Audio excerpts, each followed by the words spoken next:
What's up, YouTube perverts? Welcome back to another episode of AM Training. It is week 3 of this 6-week cycle, or 6-week cycle, and I don't have time for anything. Actually, this commentary has to be pretty on the lower side, just because minute-wise, I have class in like 10 minutes, so I guarantee this video will be less than 10 minutes. And so, with that being said, I am actually speaking in the future, because this is actually a week after week 3, so this would technically be week 4 in my time, but in YouTube time, you are in week 3, because I didn't have time to do any commentary, because even my workouts were like 15 minutes, 20 minutes all together. That's me not warming up, that's me not, it's just like really going ham with warm-up. It was really bad, because sometimes I would usually my warm-up is like the bar.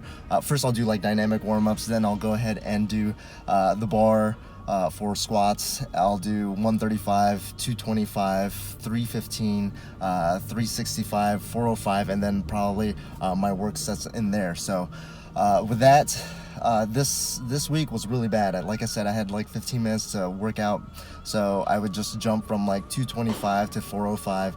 Not the best, not definitely not ideal, and even my rest periods would be like less than, I don't know, a minute or two in between. So this week, and you're probably like, why am I like half-assing my workouts when I have a meet coming up pretty soon?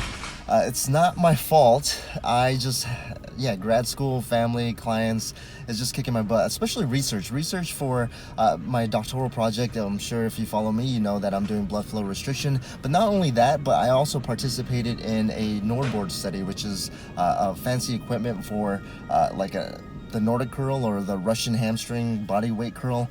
Those things are pretty hard, but I did pretty well. My goal in that research was to be the outlier.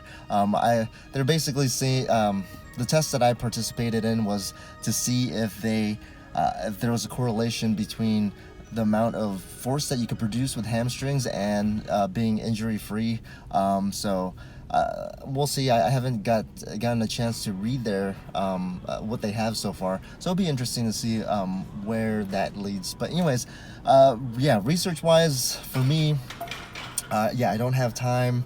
What else did I want to talk about in this video? I want to talk about Highbar versus Lowbar, because in this video I transitioned from Highbar to Lowbar. So pretty much the first 2 weeks of this program, I was doing Highbar, and so if you are familiar with doing Highbar, it's definitely people will argue that, is it really going to be more quad dominant? And if you've done Highbar before, yes, it definitely is more quad dominant. The reason why is because your knees are going to shoot forward a little bit, because you have to stay a little bit more upright, and so therefore when your knees are a little bit more upright, you're going to have a longer moment arm between your knees and your ankles. So that's going to give you a bigger moment arm, so that force, that external moment arm force, is going to be on your quads. So it's giving you a flexion moment.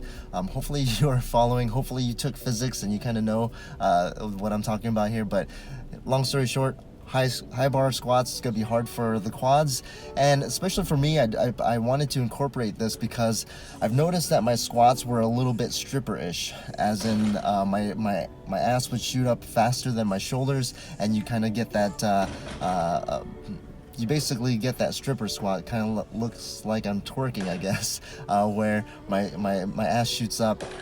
And the whole reason why that is a compensation movement for people that have weaker quads is because you're trying to reduce that moment arm of your knees being too far forward. So therefore you bring them back, which in turn brings your hips back, and pretty much you put the brunt of the work into your low back and hips. And so that was my whole reasoning. Along with that is that if I have Highbar, I'm going to be able to, it's going to be a little bit easier on my shoulder, because I'm not gripping as close together. It's not really as demanding. When you're Lowbar, you're really into that kind of externally rotated and abducted position, which is kind of that's one of the special tests, apprehension shoulder test for anterior instability. So you're pretty much going into that test every time, and it's a provocative test, so you're definitely gonna irritate your shoulders if you have some instability, or if you don't have the mobility. Usually people feel it in their elbows. That's why they're like, why does my elbows hurt when I'm just squatting? Well, that's probably why, is that usually the force will go to the route of least resistance, so therefore you are getting a lot of torque on the elbow because your shoulders aren't having that mobility. I made a video about transitioning from high bar to low bar like 5 years ago.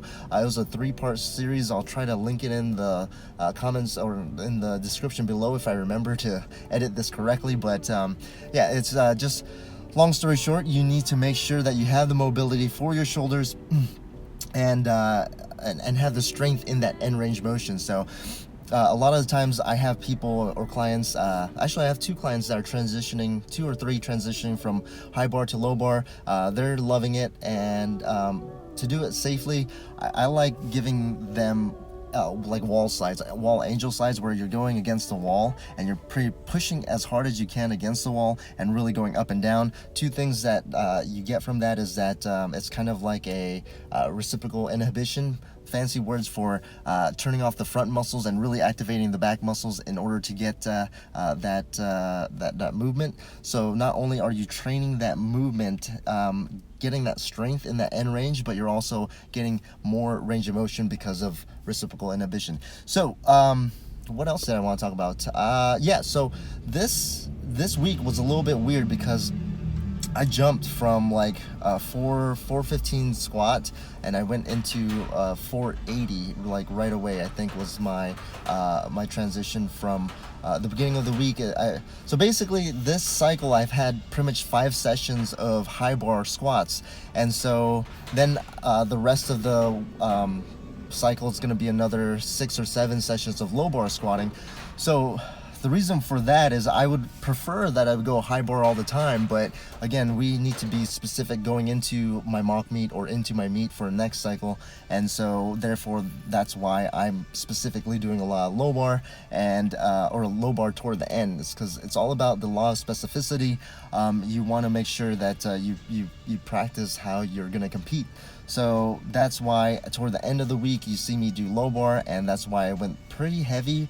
You're looking at like 480, I think is what I ended up squatting, if I remember from last week. So from 415 to 480, that kind of jump I don't recommend for my clients, or do I write it from other people, but I just follow the trends and the patterns that show. So according to my other previous cycles, I've noticed that during my 3rd week or 4th week, I tend to do pretty well with intensity, and I can handle a whole lot better, and this is where I start to taper off volume. So again, you just have to follow the patterns. So if you have a coach or in your own programming, you kind of like don't look at previous like months or train. You're doing yourself a disservice, because you're not tweaking things where you can make the right adjustments and be able to play around with your programming. So if you coach yourself or program yourself, I mean, that's part of the fun, is just kind of seeing the trends and see what works well for you. That's basically the scientific method, right? So all these confounding variables, you need to eliminate them. Confounding variables as in things that you haven't done in your other cycles, you need to make sure that you continue not to do them, or things that you continue to do, you want to continue to keep doing in your other cycles, as in warm-up. So I'm definitely not finishing taking my own advice, because warm-up tends to be my go-to same thing every time. But again, with this week, it's been crazy. It's Halloween week, so not only that, but trying to be a good dad to help out with Halloween as well. So other than that, I'm gonna end the video there because I am late for class. Train hard, train smart.